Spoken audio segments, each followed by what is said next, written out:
Advocacy at 8. I am attorney Sandra Jill Poland, your community legal advocate. Advocacy at 8 is my new YouTube legal series, which launched October 1st, 2018.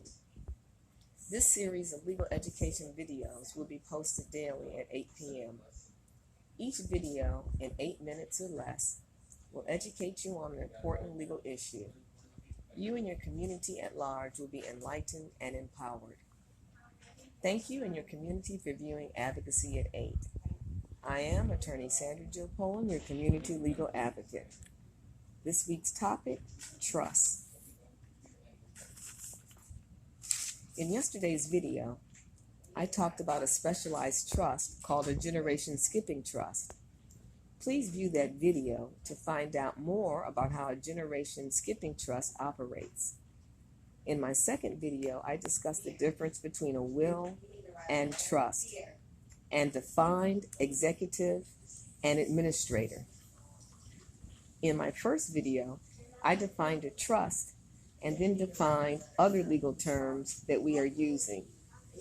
Please take the time, if you haven't already, and view the first, second, and third videos.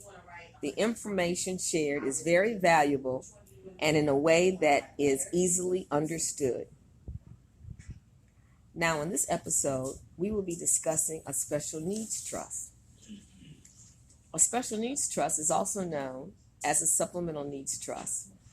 It's a specialized trust that allows the beneficiary with special needs to enjoy the use of property that is held in the trust for her benefit, while at the same time allowing the beneficiary to receive essential needs-based government benefits.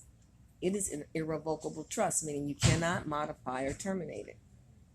This kind of trust has to have certain requirements to make it valid. It has to comply with the federal statute, although several states have established their own requirements.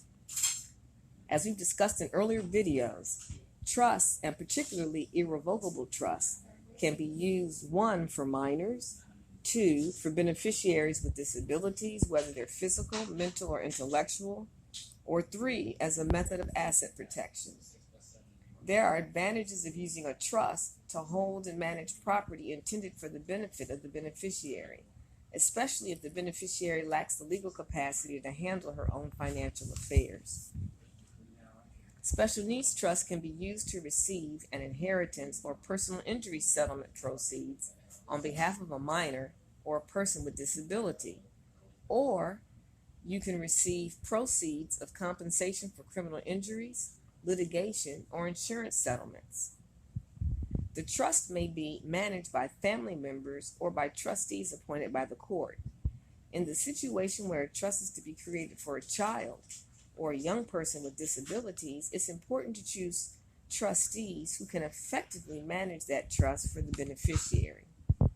You can also create a special needs trust to allow persons to be qualified for and receive governmental health care benefits, especially long-term nursing care benefits under the Medicaid program. Special needs trusts are extremely valuable tools in estate planning, and they're not just for wealthy. It's a multi-purpose vehicle, and it should be seriously considered as a tool for planning purposes.